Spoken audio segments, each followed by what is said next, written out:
জানো তো আমরা গেছিলাম সবাই মিলে সেদিন টোটো করে ঘুরতে। আর ঘুরে বাড়ি ফেরার পথে নেমে গেছিলো হচ্ছে প্রচণ্ড পরিমাণে ঝড় বৃষ্টি, ভীষণ বিদ্যুৎ চমকাচ্ছিল। আর তারপরে তো ভীষণ জোর ঝড় বৃষ্টি এসেছিলো। আর আমরা এমন কোনো জায়গাও পাচ্ছিলাম না যে দাঁড়িয়ে যাব, আর সেই জন্য আর কোথাও দাঁড়াতেও পারিনি। রাস্তাটা যেহেতু পুরোই ফাঁকা ছিল, আর একদম হাই রোড দিয়ে বলতে পারো আমরা যাচ্ছিলাম, পাশে কোনো দোকানও ছিল না যে আমরা দাঁড়িয়ে পড়বো। ওই অবস্থাতেই আমরা যা হোক করে ভিজে আসলাম বাড়ি। আর বাড়িতে এসে বাড়িতে এসে দেখলাম যে আমার দাদু বাড়িতে কারেন্ট নেই, কারেন্ট চলে গেছে। তারপর তো আমরা বাড়ি গেলাম, সঙ্গে সঙ্গে দেখলাম আবার আমাদের দেখে কারেন্টটাও চলে আসলো।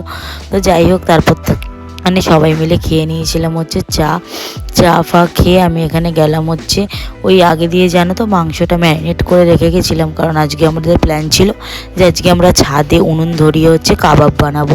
সেই জন্যে আর কি মাংস সব কিছু আর কি আমি রেডি করে নিলাম।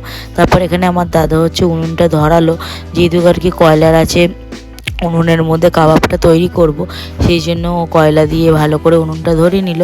আর এখানে সবাই লাইট বক্স সব কিছু সেট করা হয়ে গেছিলো। তারপর তো এখানে আমি কাবাবগুলোকে এক এক করে কাঠির মধ্যে আর কি লাগিয়ে দিলাম। তারপর তো এখানে দেখো চাটুর মধ্যে আর কি ঘি দিয়ে কাবাবটা খুব ভালো করে ফ্রাই করে নিলাম। ভীষণ ভালো হয়েছিল খেতে কাবাবটা। এই কাবাবটা আগেও আমি ট্রাই করেছি, আর খুব চটজলদি আর কি হয়ে যায়, তাই এই কাবাবটাই আর কি আজকে বানালাম। তারপর তো এখানে কাবাবগুলো প্রথম রাউন্ডে ভাজার পর আমরা সবাই মিলে একদম খেয়ে নিলাম। তারপর তো এখানে স্যালাডও করেছিলাম।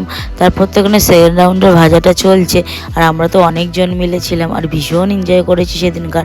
প্রায় তখন যখন কাবাব আমরা বানাচ্ছিলাম তখন প্রায় ওই রাত 11টা মতন বাজে, কারণ আমাদের যেহেতু বৃষ্টি পড়ছিল, বাইরে ঘুরতে গেছিলাম, ফিরতে অনেকটাই যেন তো লেট হয়ে গেছিলো। আর তারপর তো বাড়ি এসে দেখছিলাম যে ঘরে কারেন্ট নেই। তারপর তো চা ফা খেয়ে কাবাব করছিলাম।